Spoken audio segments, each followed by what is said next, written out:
20년 전에 사귀던 여자친구는 귀신 보는 사람이었다. 여름방학이 끝난 9월 중순경. 여친도 이제 개강한다고 서울로 올라간 터라 한없이 외로웠다.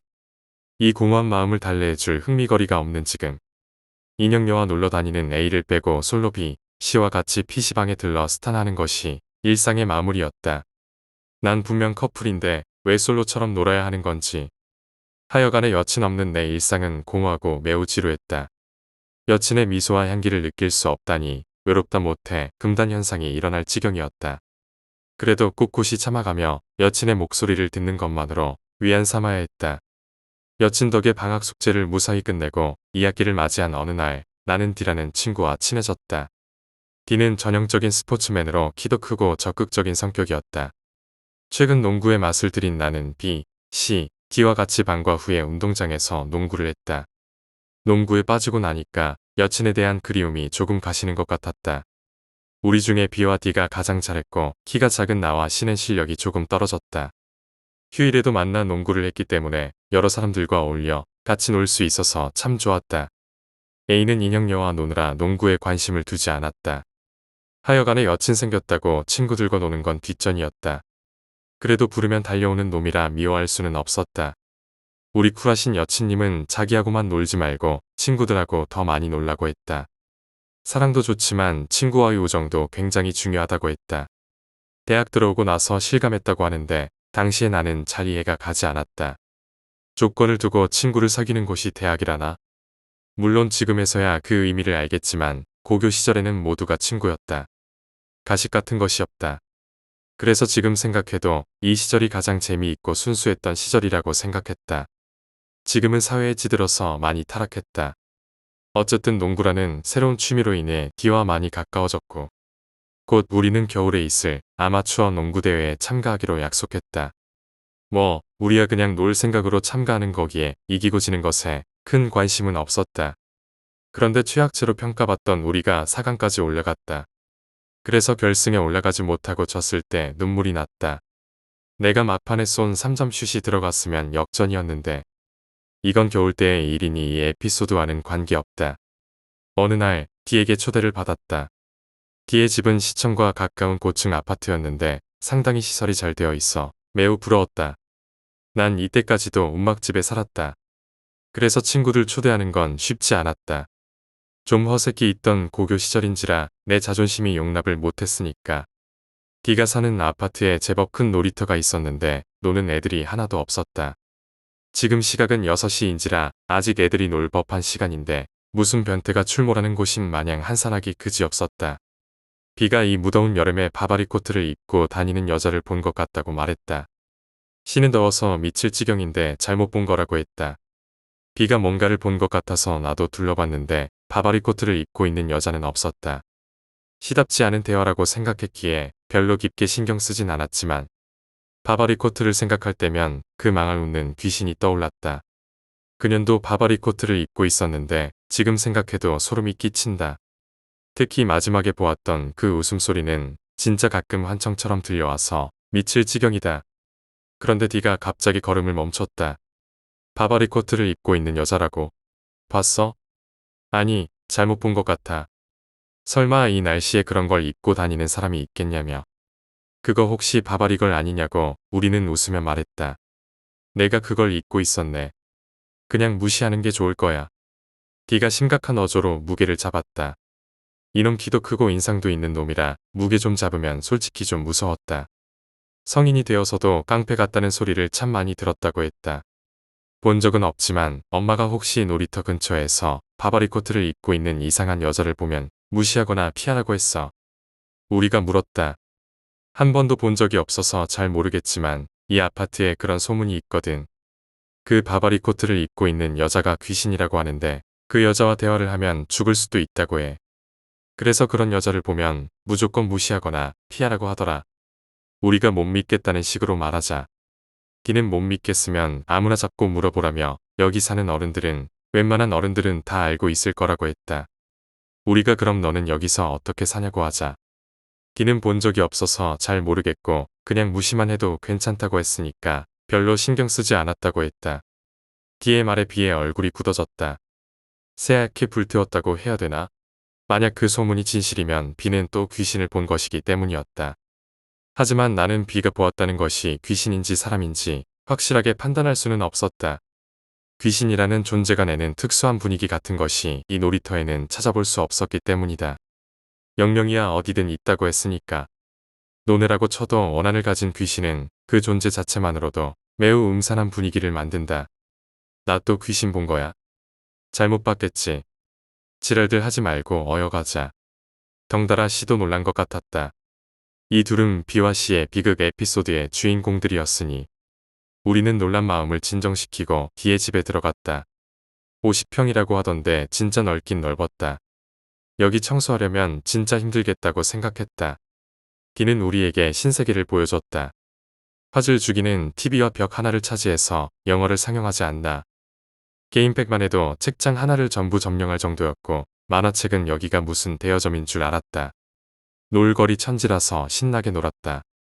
거기에 뒤에 어머님이 만들어준 요리는 최고였다. 우리 어머니도 요리 솜씨만큼은 끝내주셨는데 뒤에 어머님도 만만치 않았다. 내가 냉정하게 평가를 하니 막상막하였다. 내가 다른 건 몰라도 우리 어머니 요리 솜씨만큼은 항상 자랑으로 삼았는데 뒤는 축복받은 새끼였다. 어느덧 시간은 11시를 가리켰다. 늦었다 싶어 돌아가려는데 뒤에 어머님은 놀이터로 가지 말고 돌아서 가라고 하셨다. 뒤에게 대강 놀이터에 대한 안 좋은 소문을 들었던지라 우리는 군말하지 않고 돌아서 갔다. 난 별 생각도 없었지만 비, 씨는 얘기하면서도 뭔 소리만 들리면 깜짝깜짝 놀랐다. 귀여운 자식들. 오늘도 변함없이 여친과 통화를 나누었는데 오늘 있었던 일을 재미있게 들려주니 여친의 목소리가 뾰족했다. 계속 실실 웃으면서 떠드는 거 보니까 요새 재밌게 사나 보다. 난 단번에 이 여자가 저혈압 상태라는 것을 간파했다. 아무리 그래도 누나가 없는데 그렇게 재밌게 하겠어? 진짜 누나 보고 싶어 미칠 지경이야. 제발 꿈에서라도 보고 안아 볼 수 있게 해달라고 매일 밤 빌 정도라니까. 누나도 나 보고 싶지? 그러니까 기분 풀어. 그래, 나도 너 보고 싶어. 근데 요즘 참 힘들어. 대학 생활이 힘들어 과제 때문에. 과제도 그렇지만 인간관계도 참 힘들다. 너 그거 아니? 내가 남친 있다고 그렇게 얘기를 했는데도 요 한 달 사이에 고백만 5번 들었다. 그것도 선배들에게. 예상은 했지만 막상 들으니 좀 빡쳤다. 아무래도 지방에 있는 연하 남친이다 보니까 내 여친을 만만하게 본 것 같았다. 어떤 놈들이야? 다 차버렸으니까 걱정 마세요. 내가 나중에 그놈들 면담 들어간다. 어차피 너 입학할 때쯤이면 다 졸업하고 없을 거야. 내가 대학 다니면서 보니까 나이만 먹었지 사고방식이 너보다 어린 남자들이 수두룩하다니까. 내가 그걸 보면서 내가 어른스럽다고 생각했어. 여친이 웃는 거 보니까 화가 좀 풀린 모양이었다. 생각해보니 화났기보다는 짜증이 난 상태였던 것 같았다. 한 달에 한 번 걸리는 마술보다는 그래도 좀 나은 편이었다. 그때 되면 진심 무서워서 말도 못 걸렀다. 어쨌든 여친과 즐겁게 통화를 끝내고 이제 슬슬 잠을 자려고 하는데 갑자기 비에게서 전화가 왔다. 뭐야 이제 자려고 했는데. 내가 대체 전생에 뭔 죄를 졌다니. 뜬금없이 뭔 헛소리야. 너 술 마셨냐? 그게 아니고 내가 방금 전까지 가위에 눌렸었거든. 오늘 그 놀이터에서 보았던 바바리 코트 여자가 나타났는데 졸라 무서워 죽는 줄 알았다. 그 말을 끝으로 빈 녀석이 울먹거렸다. 물귀신에게 시달리더니 이번에는 놀이터 귀신이냐고 아주 하소연을 했다.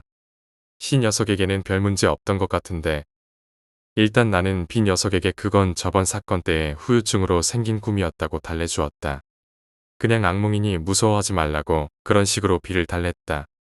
한 10분 정도 달래준 끝에 겨우 진정되었다. 이놈 때문에 야밤에 뭔 난리나 싶었다. 야밤에 쥐뿔도 모르는 해몽이나 해주고 있고.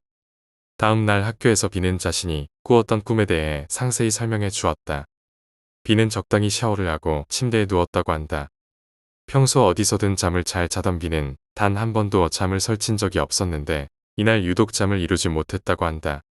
그러다가 어찌해서 살짝 잠든 것 같은데 닫혔던 문이 갑자기 끼익 하고 열리면서 잠을 깨게 만들었다고 했다. 그래서 비가 고개를 돌려 문 쪽을 보니 검은 실루엣이 스르륵 하고 안으로 들어왔다고 한다. 그것을 보고 있었는데 몸이 전혀 움직이지 않고 눈도 감아지지 않고 해서 미치는 줄 알았다고 했다. 그 검은 실루엣이 점점 모습을 드러내더니 D가 사는 아파트의 놀이터에서 보았던 그 바바리 코트를 입은 산발머리의 여자가 허연이를 드러내며 자신을 내려다보고 있었다는 것이었다. 지저분한 얼굴의 검은 자의 면적이 매우 작은 괴기스러운 눈동자까지 비는 아주 실감나게 설명해 주었다. 바바리 코트 여자는 처음부터 그 자리에 없었던 것처럼 그렇게 보고 있다가 사라졌다고 했다. 당시 너무 놀라 무서웠던 비는 씨를 비롯해 내게 전화를 해서 하소연한 것이었다. 다행히 내가 그냥 악몽이라고 설득해줘서 비는 한결 마음이 편안했었다고 했다. 하여간 그 소름 끼치는 얘기를 여자애들이 듣게 됐고 그래서 그날 하루는 여자애들에게 인기 없던 비가 반의 연예인이 되었다. 그래서 아주 실컷 주저리 떠들어서 비가 겪은 가위에 대해 모르는 애들이 없을 정도로 퍼졌다. 하여간 입이 무진장 싼 놈이다. 난 그냥 비가 악몽을 꾸었다고 생각했기에 별일 아니라고 여겼다. 근데 D는 아니었던 것 같다. 비 덕분에 D도 내심 불안한 기색을 보였다. 혹시 자신에게도 그 바바리 코트 여자가 보이지 않을까 싶어서 걱정하는 듯했다. 그래서 내가 그건 그냥 악몽이라고 말해주었다. 차라리 귀신이라고 생각하지 않고 그냥 악몽이라고 생각하는 게 훨씬 낫다. 원래 악몽을 꾸면 그런 장면 흔히들 보이니까. 이때까지만 해도 난 그냥 비가 악몽을 꾸었다고만 생각했다. 그 놀이터에 귀신이 있다고 생각하지 않았기 때문이다. 일단 그동안의 경험으로 귀신과 놀아보니까 좀 냉정해지기도 했다. 나만 피곤해지니까 말한 일 가지고 귀신과 연관 짓지 말자고 생각했다. 하지만 이런 나의 고정관념을 우습게라도 생각하듯 D에게 징조가 보이기 시작했다. 비가 악몽을 꾸고 나서 며칠이 지났을 때다. 비는 그날 이후로 악몽을 전혀 꾸지 않았기 때문에 내 생각을 더욱 굳히게 만들었지만 D에게는 단순한 일이 아니었다. 늦게까지 놀다가 귀가하는 일이 있었는데 그 바바리 코트의 여자를 한 번도 본 적이 없던 D는 내심 불안하게 그 놀이터를 지나고 있었다고 한다. 그런데 아무도 없는 놀이터 한가운데에 있던 시소가 갑자기 움직이고 있었다고 한다. 무심결에 본 것이라 처음엔 누가 타고 있나 생각했는데 놀랍게도 시소가 지 혼자 움직였다고 한다. 놀란 D가 도망치려고 하는데 갑자기 시소가 움직임을 멈췄고 D가 도망가는 길목 앞에 그 바바리 코트의 여자가 나타났다. 지저분한 얼굴에 허연이를 드러내며 살며시 웃던 여자는 D에게 자기랑 놀이터에서 같이 놀자고 꼬드기로 했다고 하는 것이다. D는 여자를 피해 무사히 아파트로 달아났는데 혹시 아직도 그 여자가 놀이터에 있을까 싶어서 10층 복도 창문을 열고 내려다봤는데 그 여자가 자신을 올려다보았다고 한다. 말로 설명할 수 없을 정도로 소름이 돋았다고 했다. 나라도 그럴 것 같았다. 나는 혹시 그거 노숙자 같은 거 아니냐고 D에게 물었지만 D는 노숙자였으면 아파트 주민들이 그렇게 무서워했겠냐며 노숙자였다면 경찰에 신고해서 진작 쫓아냈을 거라고 했다. 이후로 D는 그 바바리 코트의 여자와 마주치는 일은 없었다고 한다. 그나마 다행인 것 같았다. 그렇게 바바리 코트 여자에 대해서 좀 잊히는 듯했다. 나와 B, C, D가 농구로 정신없이 놀았던 영향도 있었다. 하루는 시민체육관에서 밤 12시까지 농구를 한 일이 있었다. 보통 우리는 9시까지 했는데 자정까지 농구를 해본 것은 이번이 처음이었다. 서로에 대한 문제점을 지적하면서 그렇게 해산하고 난 다음 날 D가 머리에 붕대를 하고 나왔다. 진짜 깜짝 놀랐다. 난 어디 발을 헛디디다가 머리를 부딪혀서 그런 줄 알았는데 그게 아니었다. 어쩌다가 다쳤냐? 어디 자빠졌어? 그년이 우리 집에 나타났다. 그 바바리 코트 여자 말이야. D는 간밤에 있었던 일을 설명해 주었다. D는 매우 늦게 자는 버릇이 있었다. 운동을 좋아하지만 그에 못지않게 게임도 무척 좋아해서 거의 새벽 2시까지 하다가 잔다고 한다. 그러다가 출출해져서 고양이 발걸음으로 냉장고를 뒤지던 중 싱크대가 있는 곳에서 통통거리는 소리가 들렸다고 한다. 그래서 시선을 돌렸더니 D의 농구공이지 혼자 통통거리며 튕기고 있었다는 것이다. 너무 놀란 D는 달아나다가 뭔가에 걸려 넘어졌는데 하필 식탁이 있는 곳에 넘어지는 바람에 머리를 세게 찢었다고 했다. 피가 날 정도로 찢어진 상태에서 대체 뭐에 걸렸는지 확인한 D는 우렁차게 비명을 질렀다고 한다. 바바리 코트 여자가 바닥에 누운 채로 D를 보면서 미소를 짓고 있는 것이었다. 결국 D의 비명으로 부모님이 깨어났고 D가 잠시 시선을 돌리는 사이에 바바리 코트 여자는 온데간데 없이 사라졌다고 했다. 참, 귀신이 곡할 노릇이었다고. D는 혹시 부모님이 걱정하지 않을까 싶어 너무 아프다는 핑계로 소리 질렀다고 해명했다고 했다. D는 또 나타날까봐 걱정하고 있었다. 그 소리를 듣고 B가 그럼 자신이 본 게 악몽이 아니었다는 걸 깨닫고는 부들부들 떨었다. 난 그 바바리 코트 여자는 웃는 귀신의 일종은 아닐 거라는 생각이 들었다. 웃는 귀신은 진짜 미칠 듯한 포스로 웃어대는 종류였다. 어쨌든 이날 이후로 D는 그 바바리 코트 여자에게 무진장 시달렸다. 이제는 놀래는 강도가 점점 세져서 D는 미칠 것 같다고 하소연을 했다.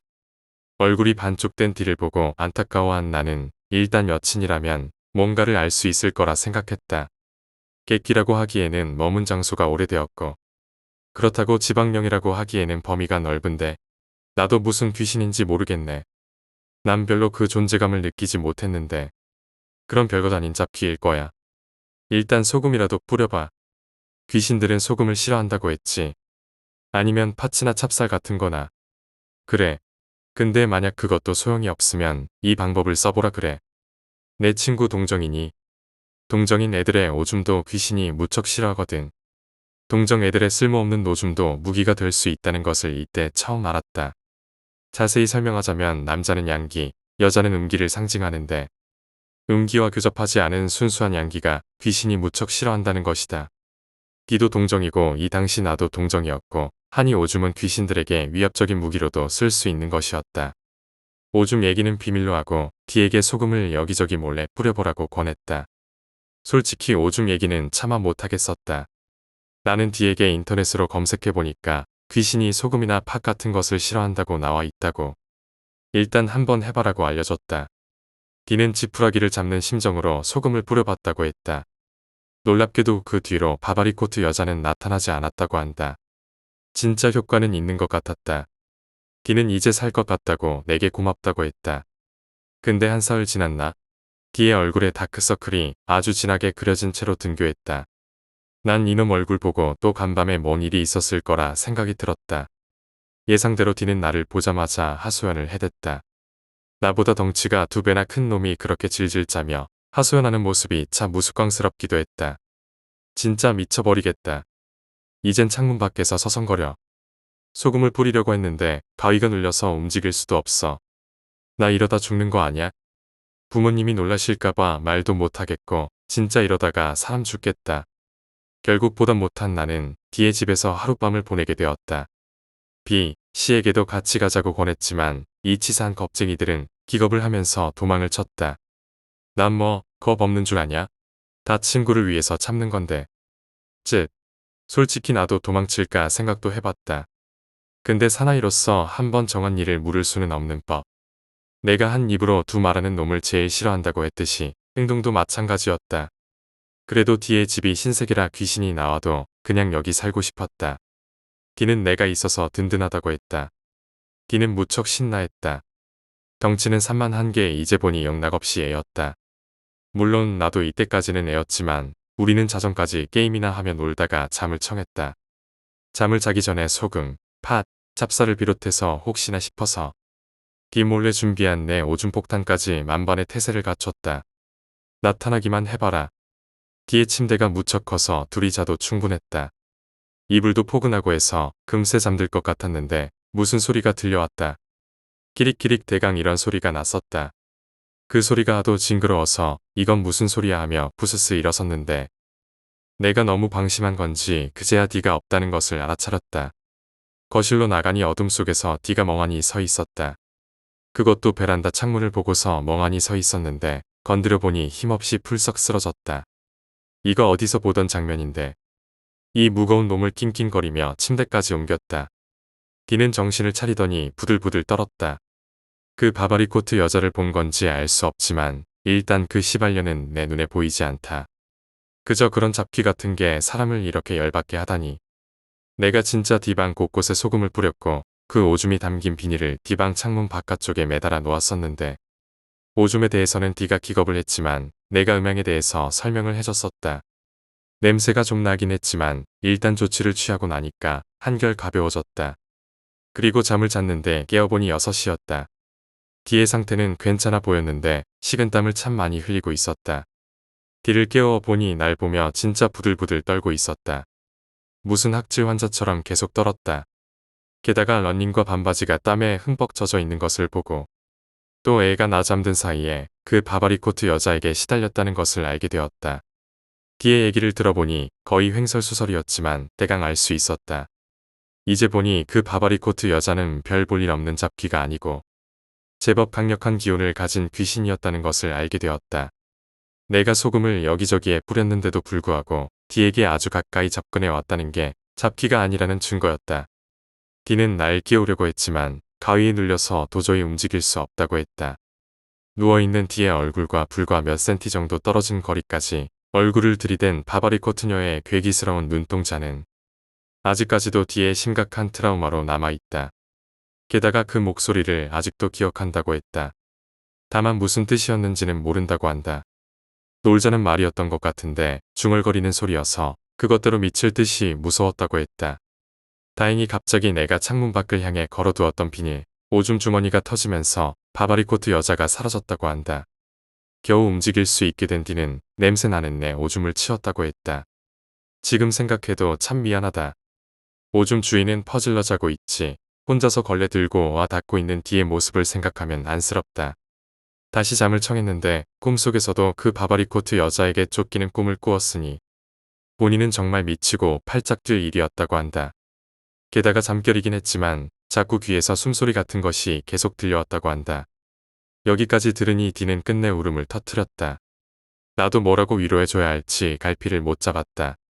결국 그 귀신은 내 힘으로도 어쩔 수 없는 존재라고 여겨 이 모든 사실을 디의 부모님에게 설명해드렸다. 하지만 우리에게 날아온 반응은 강력했다.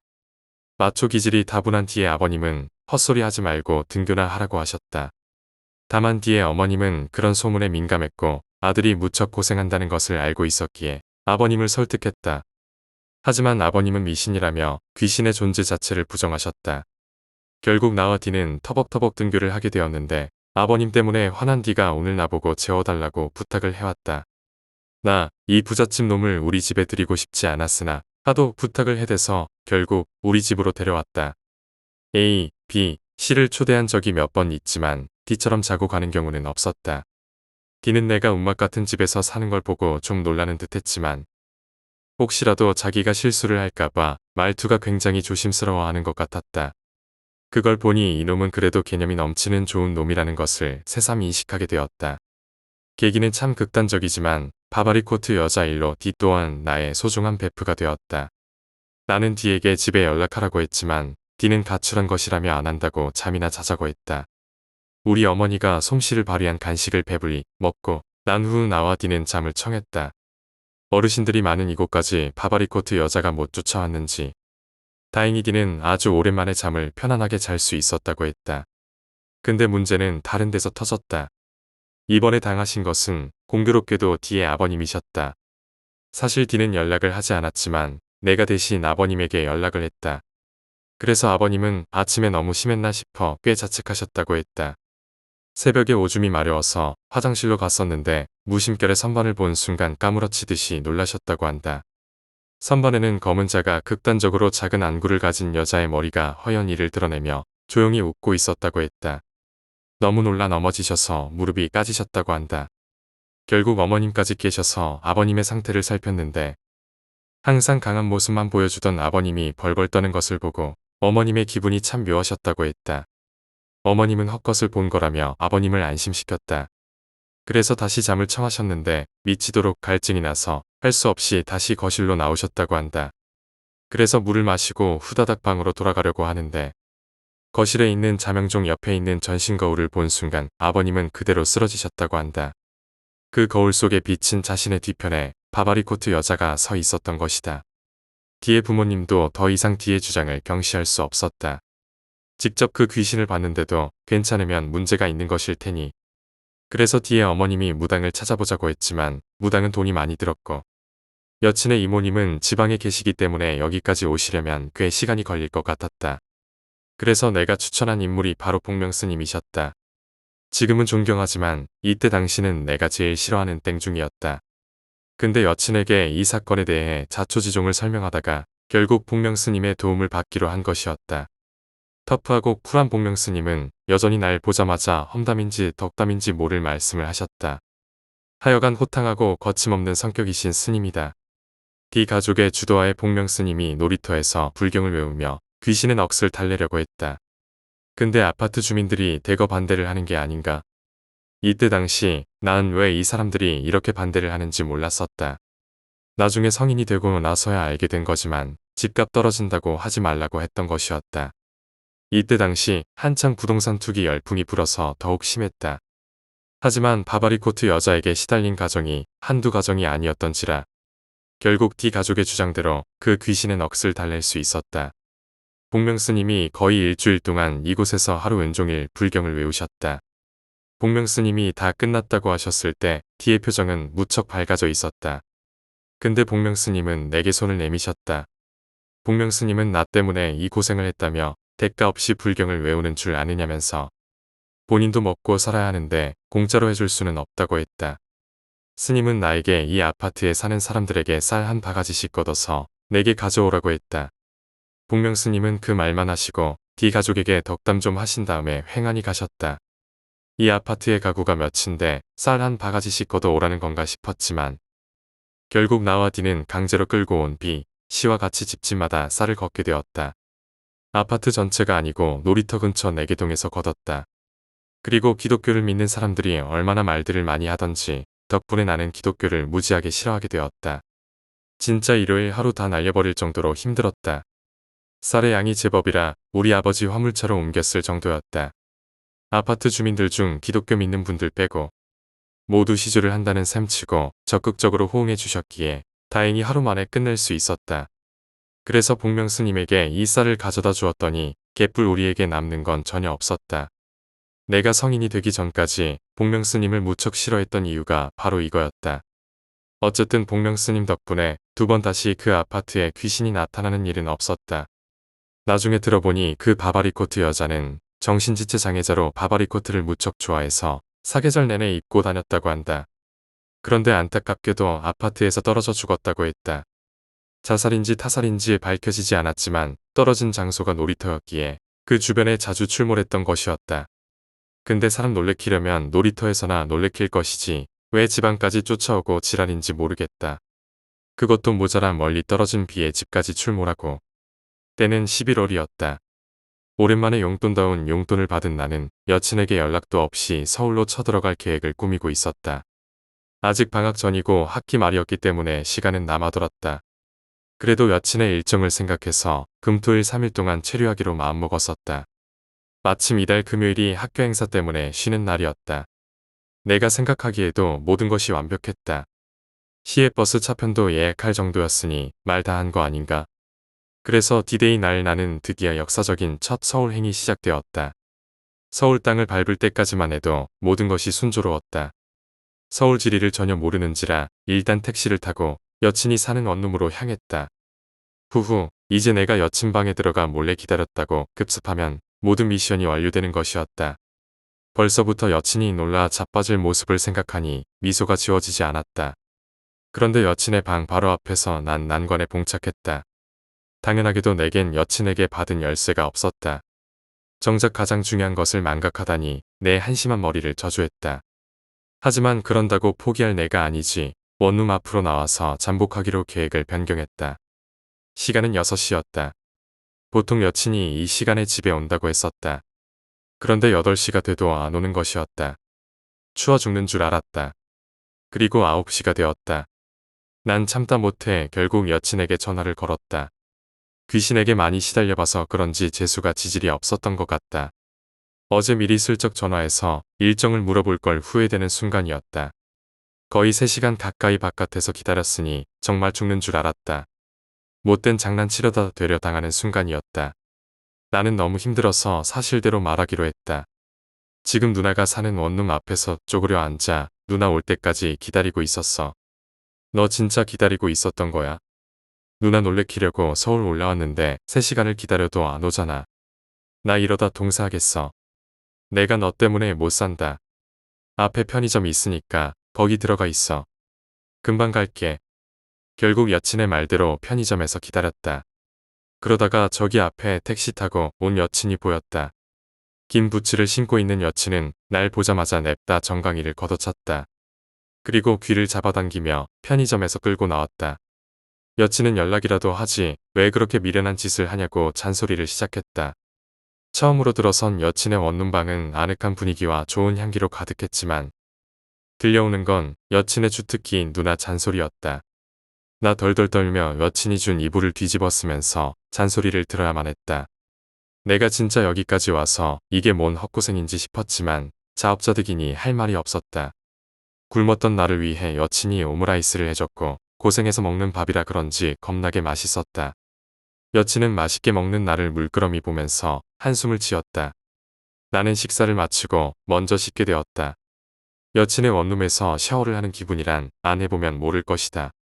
그 다음 여친이 씻을 준비를 했고 여친은 훔쳐보면 죽을 줄 알라는 말을 남긴 채 샤워하러 들어갔다. 샤워하는 소리가 얼마나 야릇하던지 나도 모르는 사이 온몸의 감각이 전부 여친이 샤워하는 소리에 집중하고 있었다. 사실 서울로 올라오기 전서부터 이런 기대를 한 것도 사실이다. 덮쳐도 되나 생각했지만 역시나 배짱이 없어서 문제였다.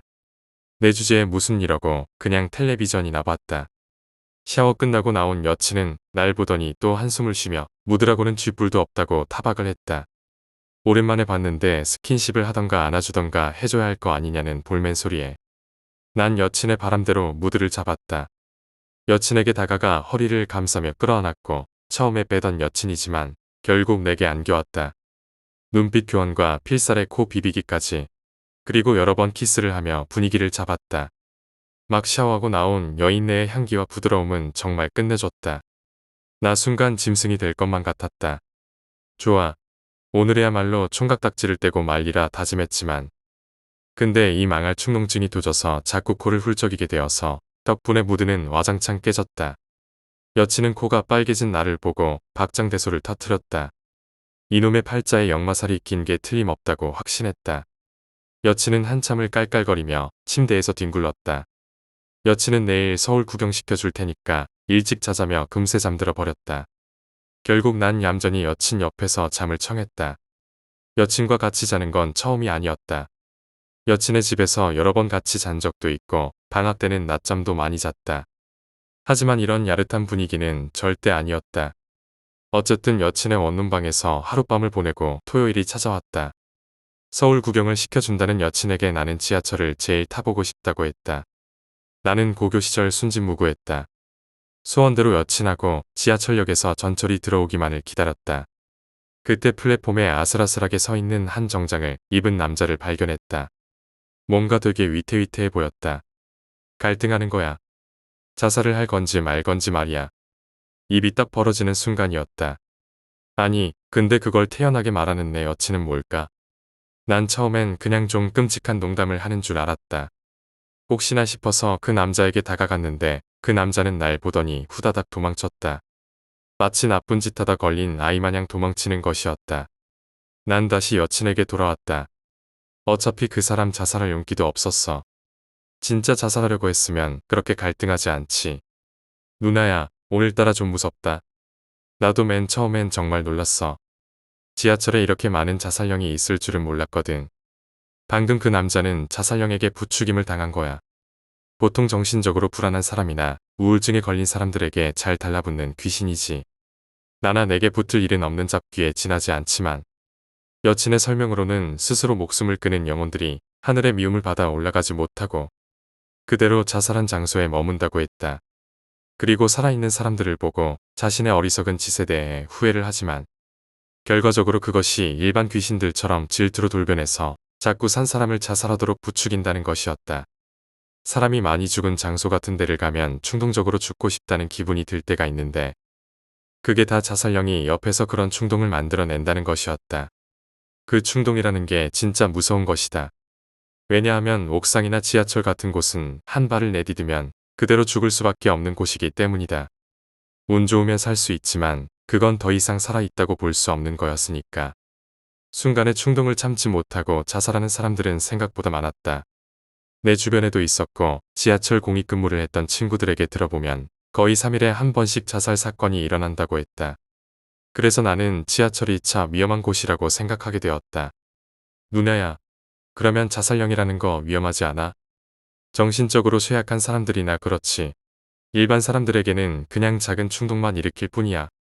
하지만 내 말대로 쇠약한 사람들 같은 경우는 위험할 수 있어. 그렇구나. 그래서 지하철 자살률이 높은 건가?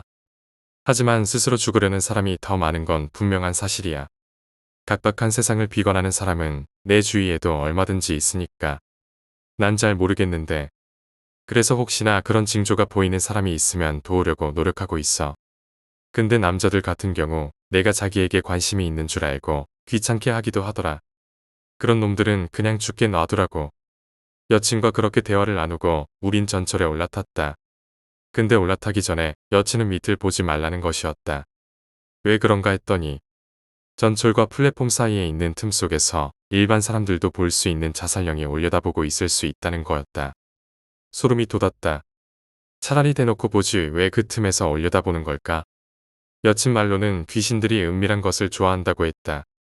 누나 때문에 지하철에 대한 내 환상이 깨져버렸네. 환상 같은 소리 하네.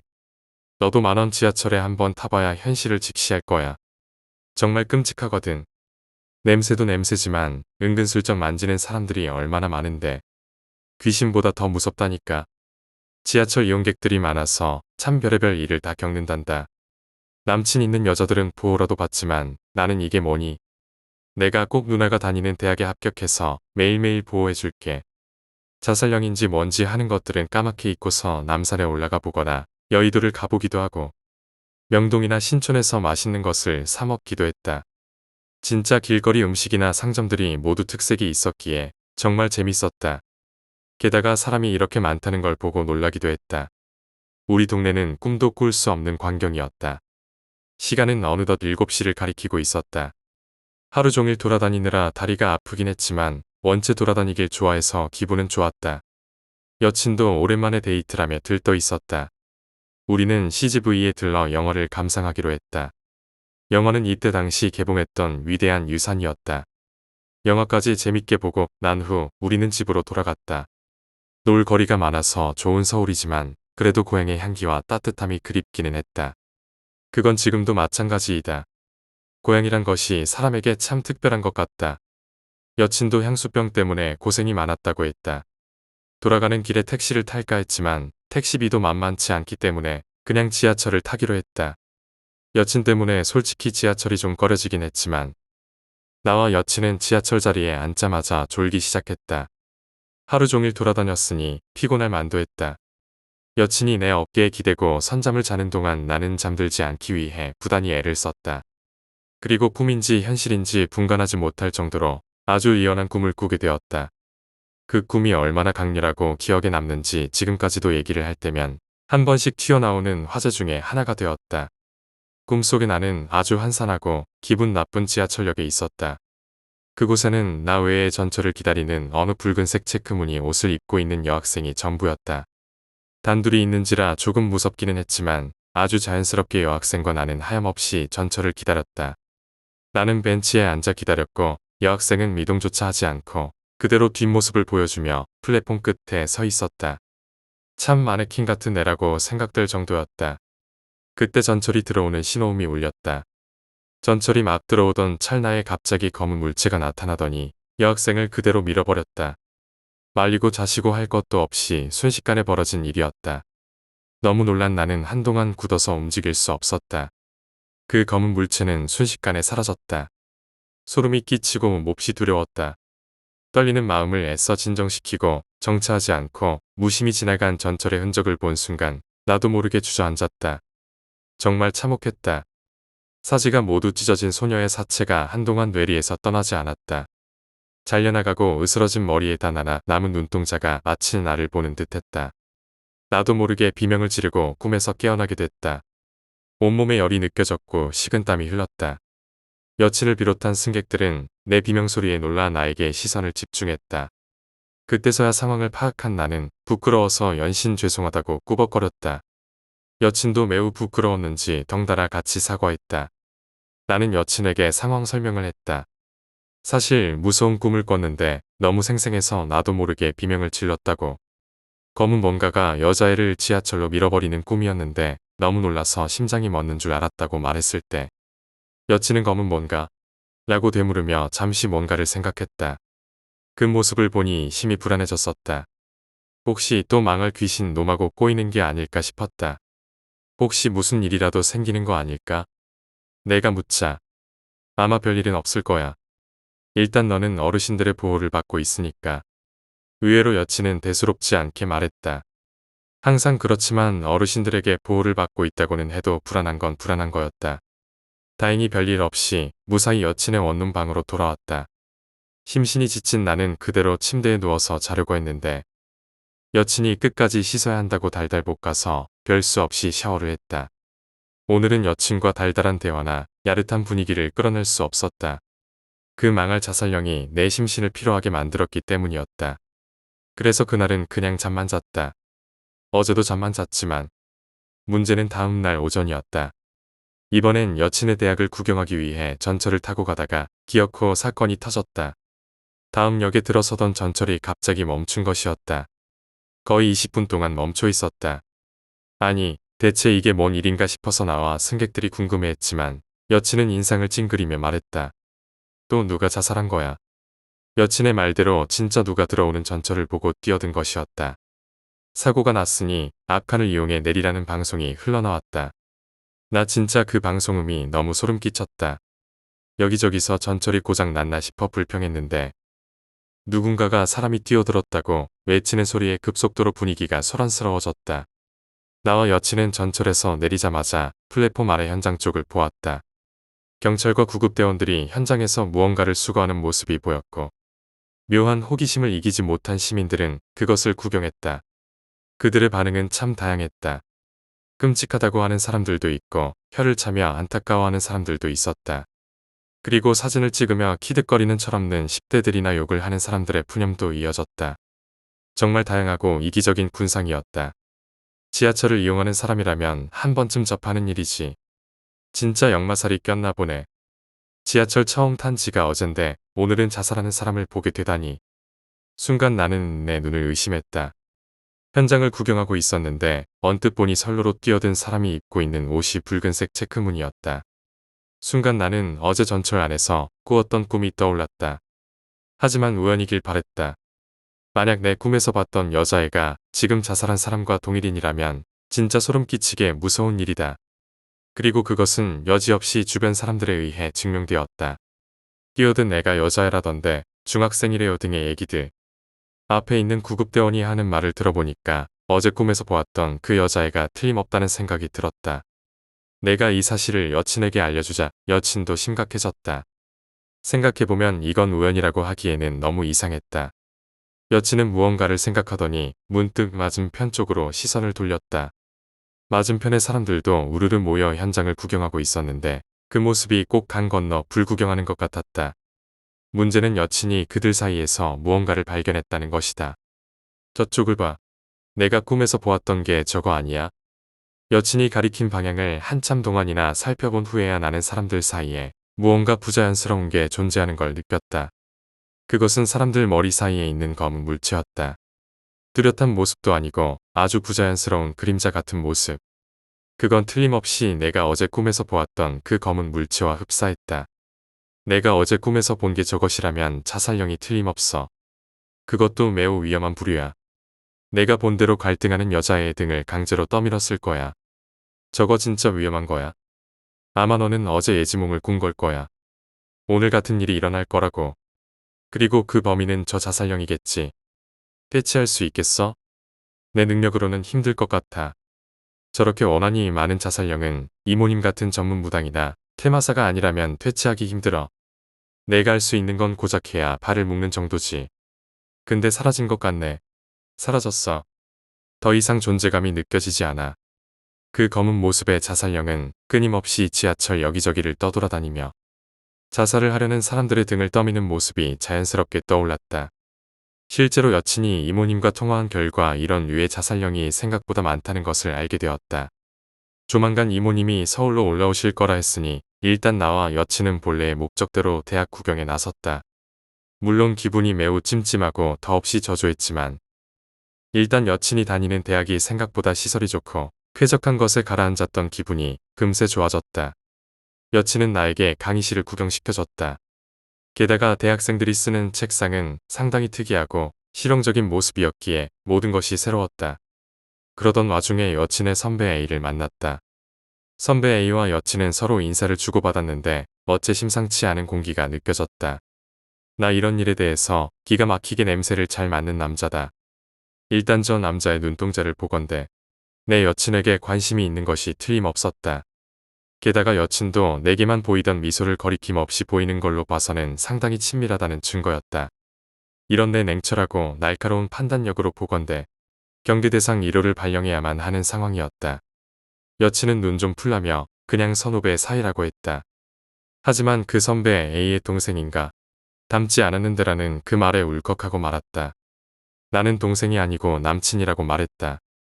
그러자 선배 A는 진짜 연하 남친이 있었던 거야. 제가 항상 말했잖아요. 고향에 연하 남친이 있다고요. 난 그냥 둘러대는 말이라고 생각했는데 진짜 연인 사이 맞아. 누나 동생 같은데.